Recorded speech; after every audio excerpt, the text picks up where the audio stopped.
Sementara itu melalui tim kuasa hukumnya, Baradae mengajukan permohonan sebagai justice kolaborator kepada LPSK untuk mengungkap kasus kematian Brigadir Yosua. LPSK sudah menerima pengajuan itu dan akan membahasnya.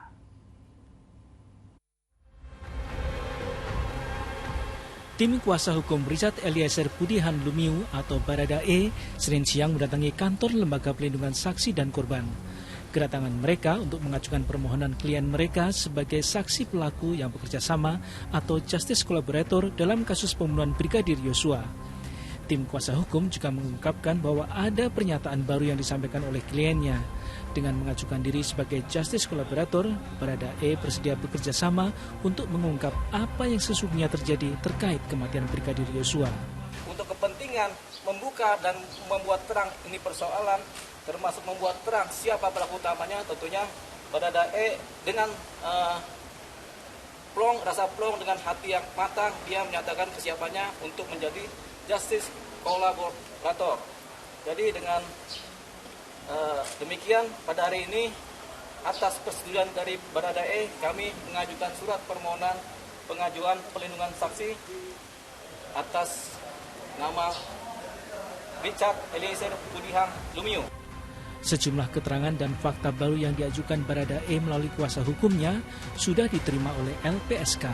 Selanjutnya, LPSK akan membahas pengajuan justice collaborator oleh Baradae.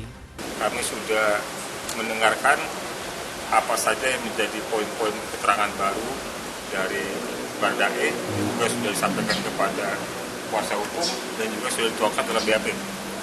Dan menindaklanjuti itu kami sesuai dengan agenda kami memang dari minggu lalu, kami besok Selasa akan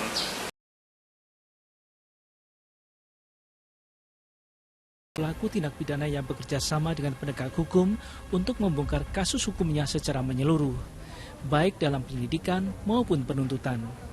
Dalam Undang-Undang Nomor 31 Tahun 2014 disebutkan bahwa justice collaborator adalah saksi pelaku yang juga memiliki kontribusi besar untuk mengungkapkan tindak pidana tertentu.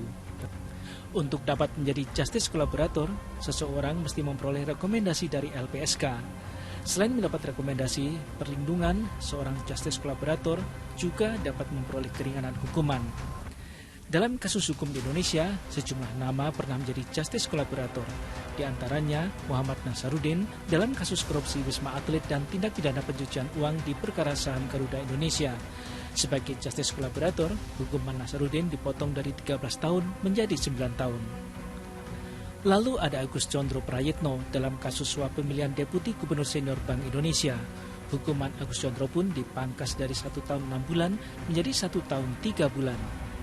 Menjadi justice collaborator, Damayanti Wisnu Putranti, hukumannya diperingan menjadi 4,5 tahun dari 6 tahun dalam kasus suap pembahasan proyek di Kementerian PUPR.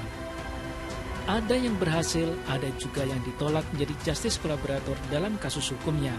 Di antaranya Setia Novanto, Andi Narogong, dan Irvanto Hendra dalam kasus korupsi KTP elektronik. Dalam kasus kematian Brigadir Yosua, polisi telah menetapkan Baradae sebagai tersangka. Dan yang terbaru, polisi juga menetapkan Brigadir RR yang merupakan ajudan istri Irjen Verdi Sambo sebagai tersangka. Brigadir RR dijerat pasal pembunuhan berencana. Triwibowo melaporkan dari Jakarta.